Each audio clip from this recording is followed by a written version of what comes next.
why would I want to arrest you? Well, I don't want you to arrest me, but Yeah, I don't want to arrest you and take you to custody. I am going to arrest you for failing to provide a valid ticket to... Welcome to my channel, the show that exposes police misconduct, explores legal issues, defends civil rights, and demands accountability. In this episode, featuring Auditor Alex Lennon, we witness one of the most absurd arrests ever caught on camera. After hurrying to catch his train, Alex is stopped by rail staff for not having a printed ticket, despite having already purchased it online. What should have been a simple misunderstanding quickly spirals out of control when the British Transport Police arrive and completely overreact. Instead of resolving the issue with common sense, one officer turns the situation into a full-blown arrest simply because Alex refuses to hand over his personal details to staff and security. Paid the money. You haven't. You can refund I have paid the money. You're not listening. I have paid the money. You're shutting your mind. You're not open-minded. So you're just what, tunnel vision what are you, on what your are, opinion. What are you trying to tell me? We'll let the police come, the British We'll let the Transport British Police. Transport Police We'll come? get your details. Well, they will arrest. No, they will arrest me. They'll get your details. They will arrest me. But you're not going to give them your details. If they arrest me, then I will give them my details. I'm being denied exit from the station. Right, have you purchased a ticket Yes. where you boarded the train? I purchased the ticket and I can show evidence of that. Right, have you printed that ticket I wasn't off? able to get it printed, no. Right, is there a reason why you were unable to get it printed I was running off? for the train. I have to be in a really important meeting in Reading, and I had to run to get the train because it was going to cause me enormous problems if I didn't get that train and was delayed for that really important meeting in Reading. Right. And I thought, quite reasonably, that I've paid for a ticket. Yeah. I can prove I paid for a ticket. I can prove I've got the code for the ticket. And I literally, as I've said to these people, all I need to do is to go there to get that ticket and to show these people the ticket that I have purchased and paid for. From the very beginning, this situation should have been resolved within seconds. Alex clearly explains that he has already paid for his ticket but didn't have time to print it because he was rushing for his train. He even shows proof of purchase on his phone, complete with the booking code, while standing right next to a ticket machine where he could print it instantly. That's not fair evasion. That's just basic common sense. What makes it worse is that Alex is doing everything right. He's open, cooperative, and even offers to prove payment on the spot. Any reasonable officer or rail staff would have verified his booking and let him continue his journey. Instead, a situation that should have taken less than a minute turns into an unnecessary and completely avoidable escalation. I understand their reasoning. All I'm saying is I paid for a ticket, so my belief is that in law I can show I've had no intent to defraud anybody. Yeah. I haven't travelled this network trying to travel without a ticket, and I can evidence that. And so I did not intend to give these people my personal details. I don't believe they're empowered to take them, and I'm not going to give them to you. Should you, of course, arrest me, I will, of course, give you my personal details, and I will abide by the empowerment that you have. But I think, frankly, I can travel the country, I can go to Reading, I can go to Manchester, I can go all over the place, get a ticket, I can tap my phone on devices. It's only here in Liverpool that we seem to have this archaic system with these people who cause these problems for people who are just trying to pay for tickets and go about their daily business, minding their own business, which is all I'm trying to do. Right, okay. Obviously, when you do purchase your ticket on the train line, you do have to tick to the terms and conditions that you have to print it off. I don't know, nobody ever reads that stuff. As you say, on this network here for Merseyrail, they do require you to have the said ticket printed off, ready for inspection at the gate or at the barriers. The officer tries to justify the situation by citing Merzel's terms and conditions, arguing that Alex agreed to print his ticket when he checked the box online. But Alex makes a valid point. No one reads every single line of fine print, and even Merzel's own website states that only certain tickets purchased through third parties require printing before travel. Since Alex bought his ticket directly and can prove payment, the officer's reasoning collapses instantly. What the officer completely ignores is intent. Alex isn't trying to avoid paying. He's standing right next to a ticket machine, offering to print the ticket in front of them. That clearly shows he's cooperating, not deceiving. This isn't about a missing piece of paper. It's about common sense being thrown out the window in favor of robotic rule following. All I would say is that, anybody can have a policy. Anybody can make a rule, Doesn't mean it's a criminal offence, doesn't mean it's a civil offence. I don't believe I've committed an offence. I mean, they may think I've broken their procedures and policies, that's fine. I don't believe I've committed any offence because I've paid money for a ticket to travel and I can prove that. Yeah, so you where is have my got, offence? No, but you have got your ticket, but you've not printed the said ticket so off. where's my civil where or you criminal should have offence? But you should have printed it off before you travelled. You could say you've got to stand on what... Sorry to interrupt. No, it does say, obviously, on the train stations and on the trains, that you have to have your ticket ready to present to these guys. And if you have it on the phone, which is the actual ticket, and I yours it. isn't the actual ticket. Yours is proof to say you've purchased a ticket, but you've not yet you've not yet printed that said ticket I see what you're saying. My point is that what's happened, you could have a rule on the terms and conditions on Merseyrail saying everybody on the train has to stand on one leg, and everybody would have to stand on one leg, and you could threaten people if they didn't stand on one leg. Alex makes a brilliant point. He's not breaking the law. He's merely breaking a rule, and there's a huge difference between the two. The law requires passengers to pay their fare before traveling, which Alex clearly did. He has proof of purchase, a valid booking code, and the ability to print the ticket on the spot. What Merzel is trying to enforce isn't a matter of criminal law, but a company policy.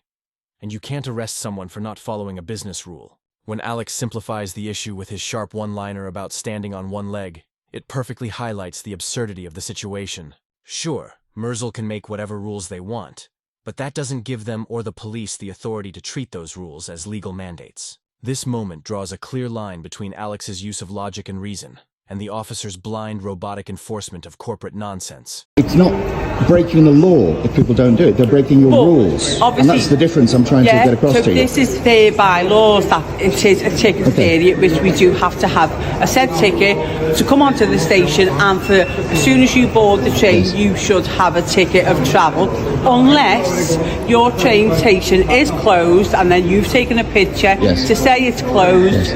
Come to these guys and they will sell you a ticket. It's often closed, it's often nobody there, and then it would be fine. But you've purchased your ticket already, but unfortunately, because you haven't printed it off, you should have printed it off before you travelled. So my point to you again is that I've looked at the bylaws, and I may be wrong, but I've read the bylaws, and my understanding of the bylaws is that they say if you break these bylaws, you may be taken to court. And if you're taken to court, and it can be shown that there's an intent to defraud, you may be prosecuted. Now, I can show there was no intent to defraud. So if we go to court, it's all going to be very annoying for me, very embarrassing for Merseyrail, but I can show there was no intent to defraud. So I don't believe that I'm in any kind of, situation where I've broken these bylaws. Alex completely nails this exchange, exposing just how little the officer actually understands the law he's trying to enforce. Alex is referring to Bylaw 18 of the Railway Bylaws 2005, which deals with ticketless travel in non-compulsory ticket areas. The key phrase in that bylaw is with intent to avoid payment. In other words, there must be a deliberate attempt to evade paying the fare, not a misunderstanding, not confusion, and definitely not someone who has already paid and can prove it. In Alex's case, there's zero intent to defraud, and without intent, there's no criminal element whatsoever. These railway bylaws were designed to target fare dodgers, not honest passengers who've done everything right and can show proof of payment on the spot. So the train line tickets, as you said rightly, you have to print out the tickets. If it's not printed out, it's not valid to travel on the train. I know this is what the lady said to me. Yeah, it's not valid on the train. And what I'm saying is that Can I just explain to you? Yes. What happened is sometimes people buy train line tickets. Yes. They don't print it. They do the journey. They complete the journey. Yes. What happens is they get refunded. Well, that would be terrible. They got refunded. No, that would be terrible. Okay, so some people does that. Okay, I'm not saying you do. No. Your intention to do that. Specifically, on these occasions. Specifically, I asked these people to let me go just over there, to print the ticket. And they would see I printed the ticket, and they would know that it had been their paid. understanding would be if they went here, you would have done the journey, and you got the refunded as well from the train line, which some people does that. The PCSO's logic is downright absurd, perfectly illustrating how lazy assumptions can spiral into false accusations. He's essentially saying, you might have done something dishonest if we weren't here, which isn't how the law or basic reasoning works. That's not policing. That's pure guesswork. You can't accuse someone of fraud based on what they might have done in an imaginary scenario. Alex, meanwhile, is standing right next to the ticket machine, literally offering to print his ticket on the spot. Clear proof that he's already paid and has zero intention of cheating the system. What makes the officer's argument even more ridiculous is that it collapses under its own weight. If Alex were truly trying to evade his fare, the last thing he'd do is stand there in front of the police, insisting on printing the evidence that proves his innocence. You can deal with them as a civil matter, as you said. Yes. Yeah. You can give your details to them. Well, I'm not going to do that. And if you don't, then the police get involved. Yep. Police get involved. As then indeed the has criminal happened. matter, Yes. where it's dealt as a ticket fraud. Yeah, and that's what we're going to do. Yeah. Because I'm not giving these people my details. Because I've paid for a ticket. This is what's happening now. There So I hope you cannot be understand. ticket fraud. Okay. Because I've paid for the ticket. Well, that's not valid ticket, there's sir. no intention to defraud in law. Well, we don't know because. Well, I can prove it. I mean, I can show you the receipt and I can get it printed. There's no intention to as I defraud. say, it's not valid. Okay, well, if we have... Reliably informed, that's not a valid ticket. It's Okay. a reference number for a ticket. Well, I've had all that three of you inform me purchased. that. You should have Yeah. printed your ticket off before you travel. So, can I just go and print the ticket off?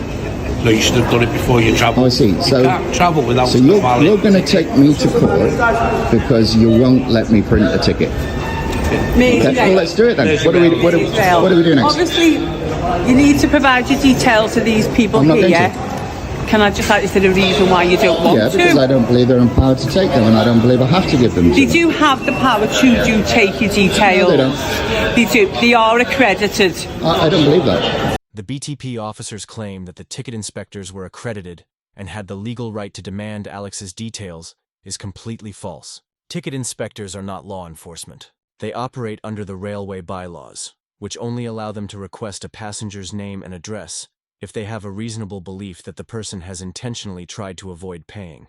That's nowhere close to what happened with Alex. What makes this situation worse is the officers' blind confidence. Rather than checking what authority these inspectors actually had, she simply took their word for it and used that assumption to pressure Alex.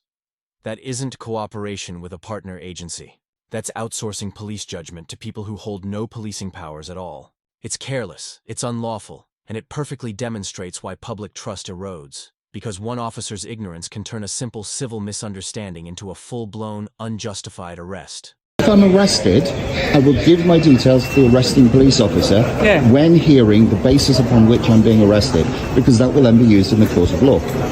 Right, at the moment, I do have a necessity because you're not failing to provide your details. I will not provide my details until I'm arrested. Yeah, why would I want to arrest you? Well, I don't want you to arrest me, but Yeah, I don't want to arrest you and take you to custody. Yeah, And I really you've don't got want that meetings either. to get I to. really don't want I've that. still got things to do today, obviously. I'm not going to be pressured into giving people my details. I have a right have the right to privacy. I will not give people my details and they're pressuring me to do that. I don't believe you have a right to take my details until you arrest me. If you arrest me, if there's a basis for you to arrest me, and you arrest me, and you tell me why I'm being arrested, I will of course comply and I will of course give my details. That's You just haven't normal. got the ticket. I have You paid for have a ticket, yeah, but and I that's can just a print that reference ticket number. just over there. Yes, but you should have I can printed the ticket before you travel. And you're going to arrest me for that. I am going to arrest you for failing to provide a valid ticket to travel, okay? You're going to so arrest me for my failing necessity to- is Sorry, to- uh, for my failing necessity to- for failing to provide a valid for ticket for travel. travel, which you don't have on your person. You have a reference number, so I will arrest you for the offence. And you won't let me print that to show you that I No, have a ticket. because you've already passed the point where you could have printed the So ticket you won't off. allow me to print the ticket. But obviously when I've finished dealing with you then, yeah, you can go and print the ticket off, Thank you that's very fine. much. Okay, do you want to come to our office and we'll speak out the way? Yeah, yeah. And we'll take it from there. Okay. All right, do you want to follow this way? Thank you. The decision to arrest Alex is nothing short of unbelievable. The officer openly admits that he had already paid for his ticket and could print it on the spot, yet still claimed it was invalid simply because it hadn't been printed before travel. The entire purpose of ticket checks is to confirm payment, something Alex could have proven in seconds. Instead, the officer punished compliance and rewarded stubbornness, turning a quick, solvable misunderstanding into an unlawful arrest. Alex's later update highlights just how ridiculous the situation truly was. After going through the full cycle of arrest, interview, and de-arrest, the officers ultimately did exactly what Alex had suggested from the beginning, walked him to the machine to print his ticket. It perfectly exposes the lack of common sense and proportionality in how the British Transport Police handled the case. Instead of exercising discretion and logic, they defaulted to heavy-handed enforcement. The fact that Alex had to be arrested before being allowed to prove payment shows how policing by procedure, rather than by reason, can make a mockery of justice. Ryan's legal breakdown drives the point home. Purchasing a ticket is a legal requirement, but printing it is merely a bylaw condition, a huge distinction. Failing to print doesn't make someone guilty of fare evasion. It only gives the company grounds to pursue a case if they can prove intent to defraud. Since Alex had already paid and had proof of purchase, there was never a legal basis for a criminal charge, just an unchecked procedural box. The fact that transport police never prosecuted him later only confirms how flimsy the grounds were from the start. Alex's response ties everything together. He knew he was on solid legal ground, had no intent to deceive, and was confident any court would dismiss the case instantly. But what's most revealing is his mention of the single justice procedure, a method Merzel could have used to quietly push a fine through without proper oversight, something he now calls unlawful activity. That line says it all. What began as a trivial ticket issue ended up exposing something far more serious. How companies, and sometimes even police, manipulate administrative rules to enforce unjust actions, counting on people not to fight back the way Alex did. Thanks for watching. If you enjoyed this episode, don't forget to like, comment, and subscribe for more independent coverage, and make sure to check out Alex Lennon's channel linked in the description.